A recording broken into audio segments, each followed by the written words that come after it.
and as they bravely fight to defend their country, and they are doing that.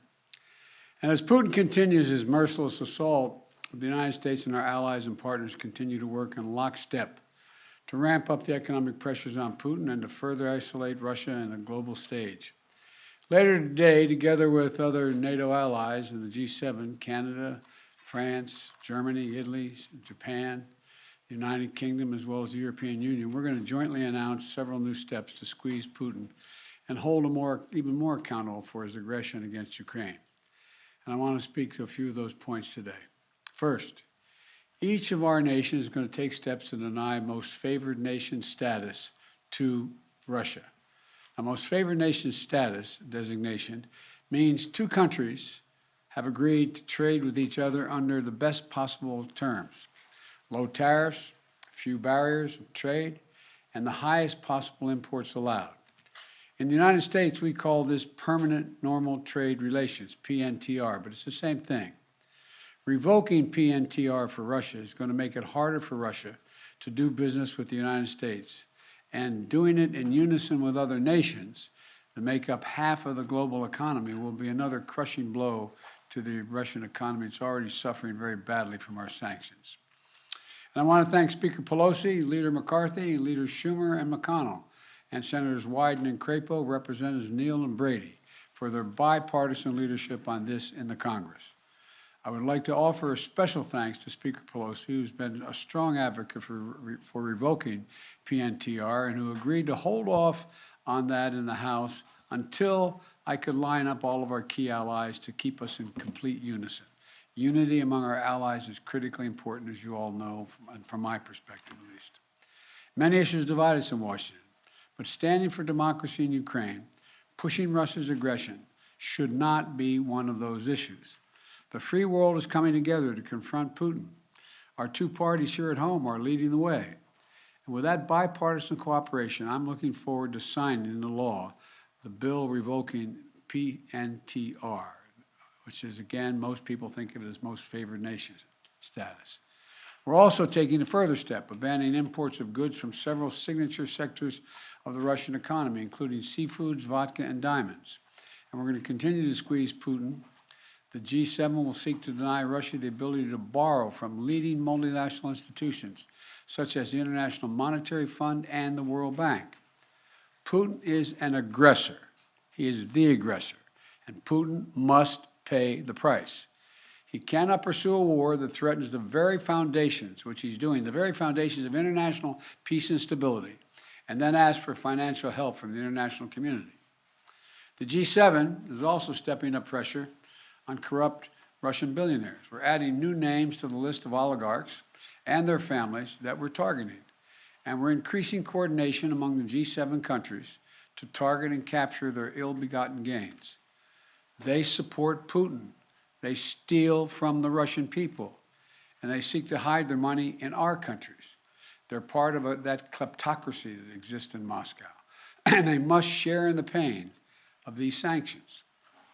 And while we're going after these their super yachts and their vacation homes and worth hundreds of millions of dollars, we're also going to make it harder for them to buy high-end products manufactured in our country.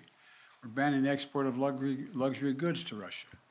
They're also the latest steps we're taking, but they're not the last steps we're going to take. And as I said, at the beginning of all these steps, we're going to hit Putin harder because the United States and our closest allies and partners are acting in unison. And the totality of our sanctions and export controls is crushing the Russian economy. The ruble has lost more than half its value. They tell me it takes about 200 rubles to equal $1 these days.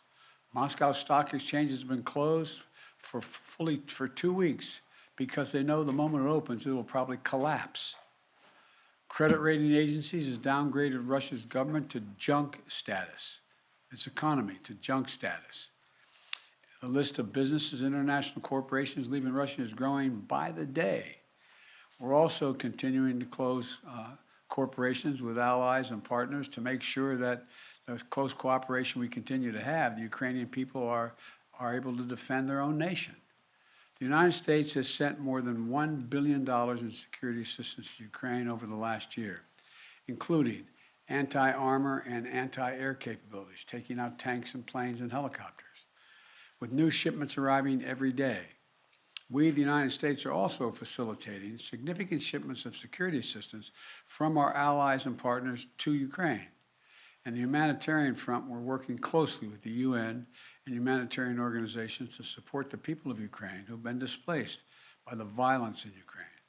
We're providing tens of thousands of tons of human supplies, humanitarian supplies, food, water, medicines, coming via truck and train every single day. Yesterday in Poland, Vice President Harris announced an additional $53 million in additional humanitarian support to Ukraine. That brings the total humanitarian assistance to $107 million in just 2 weeks. We've joined this effort with more than 30 other countries who are providing hundreds of millions more. And last night, to their great credit, the Congress passed a bipartisan spending bill that included an additional $13.6 billion in new assistance to the Ukrainian people. And I look forward to signing that immediately. And I also want to be clear, though. We will make sure Ukraine has weapons to defend against an invading Russian force. We will send money and food and aid to save the Ukrainian people. And I will welcome Ukrainian refugees. We should welcome them here with open arms if they need access. And we're going to provide more support for Ukraine. We're going to continue to stand together with our allies in Europe and send unmistakable message. We'll defend every single inch of NATO territory with the full might of the united and galvanized NATO. We will not fight a war against Russia in Ukraine. Direct confrontation between NATO and Russia is World War III, something we must strive to prevent. But we already know Putin's war against Ukraine will never be a victory. He hoped to dominate Ukraine without a fight. He failed. He hoped to fracture European resolve. He failed. He hoped to weaken the transatlantic alliance. He failed. He hoped to split apart American democracies in terms of our positions. He failed. The American people are united. The world is united. And we stand with the people of Ukraine. We will not let autocrats and would-be emperors dictate the direction of the world. Democracies are rising to meet this moment, rallying the world to the side of peace and the side of security. We're showing our strength, and we will not falter. God bless all of you. God bless Ukraine, and God bless our troops. Your White House has said that Russia may use chemical weapons or create a false flag operation to use them. What evidence have you seen showing that?